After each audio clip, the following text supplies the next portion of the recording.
नमस्कार। विभाजन गाथाएं में आपका स्वागत है।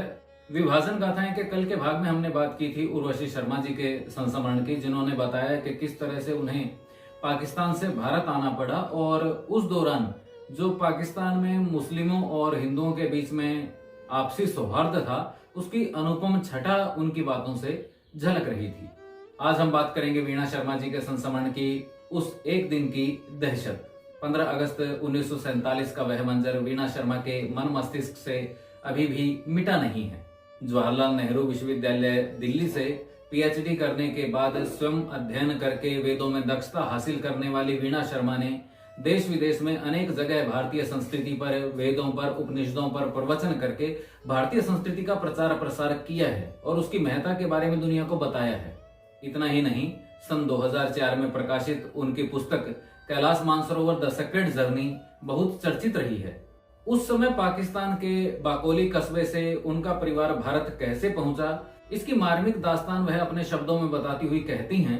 मैं उस समय 6 साल की थी।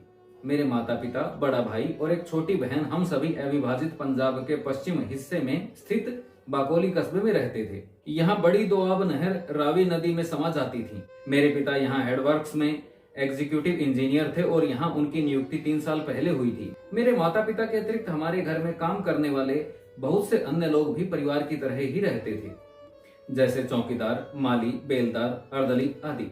वे सभी रात दिन घर के अंदर बाहर आते जाते रहते थे। बहुत बार इनमें से एक मोतिया और जैस्मिन के फूलों की एक छोटी सी टोकरी लेकर आता था।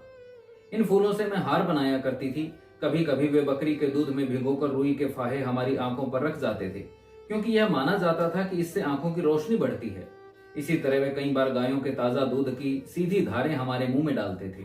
मेरी माँ गाय के दूध से दही जमाती थी और दूध से मक्खन भी निकालती थी।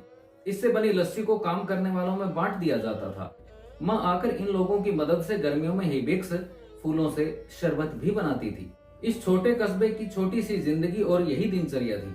हमारे काम करने वाले और मैं अक्सर स्थानीय सिंचाई के उद्देश्य से बनी छोटी नहर पर सैर करने जाया करते थे।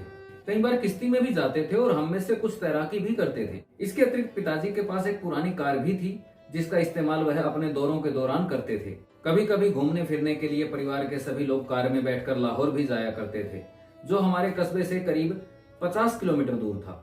यहाँ हम सभी मित्रों और रिश्तेदारों को मिलते थे, कुछ खरीदारी करते और कभी कभी फिल्म देखते। केवल मौज मस्ती ही नहीं, पढ़ना भी पड़ता था। लेकिन विशेष हालात में आसपास कोई ढंग का स्कूल नहीं था, इसलिए एक शिक्षक भाई को घर पढ़ाने आता था। मैं उसके आसपास ही घूमती रहती थी और शिक्षक द्वारा पढ़ाए जाने वाले सबक को ध्यान से सुनती थी। लाहौर में रहने वाली मेरी एक आंटी महात्मा गांधी की अनुयायी थी। उस समय वह केवल खादी के कपड़े और जूट की रस्सी से बने सैंडल पहनती थी।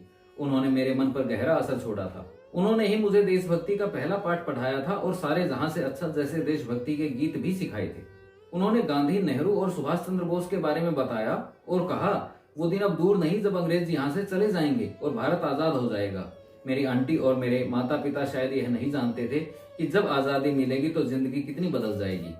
15 अगस्त 1947 के कुछ समय बाद उस समय मैंने तब्दीली महसूस की, जब एक दिन हमारी गौओं और भैंसों को बेलदार और माली ले गए। शायद माता पिता ने यह सब इन लोगों को दे दिया था। गौएं और भैंसें जाना नहीं चाहती थीं। बड़ी मुश्किल से उन्हें रस्सों से बांधकर धकेल कर ले जाना पड़ा। मैंने उनकी आंखों में आंसू भी देखे।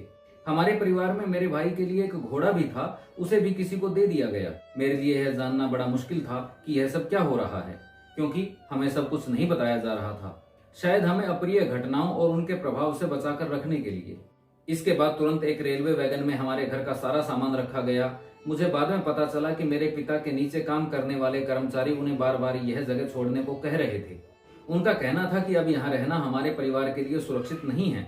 उनमें से एक कर्मचारी मुसलमान था। उसने पिताजी को वहां से सुरक्षित जगह पहुंचाने की पेशकश भी की थी, लेकिन पिताजी ने एक अनुशासित अधिकारी होने के नाते कहा कि जब तक उन्हें अगली नियुक्ति के सरकारी आदेश नहीं आ जाते, वह यह जगह छोड़कर नहीं जाएंगे। वो आदेश कभी नहीं आया। आखिर मेरे पिताजी ने अपने आप ही यह जगह छोड़ने का फैसला किया। मेरी माँ, भाई और बहन, साथ में संतू, हमारा हिमाचली नौकर, जो हमारे घर के सभी कामों में हमारी सहायता करता था, हम सभी कुछ सामान के साथ पिताजी के साथ गाड़ी में बैठ गए। सामान में एक पानी की भरी सुराही भी थी। पिताजी आगे बैठे थे एक बंदूक लेकर, जबकि संतू के पास कोई बंदूक नहीं थी। उसने पिस्तौल के खाली कवर को अखबारों में भरकर अपनी छाती के पास लटका लिया था। बहुत से लोग, जिनमें कई मुसलमान थे और कई गैर मुसलमान, हमें विदा करने आए।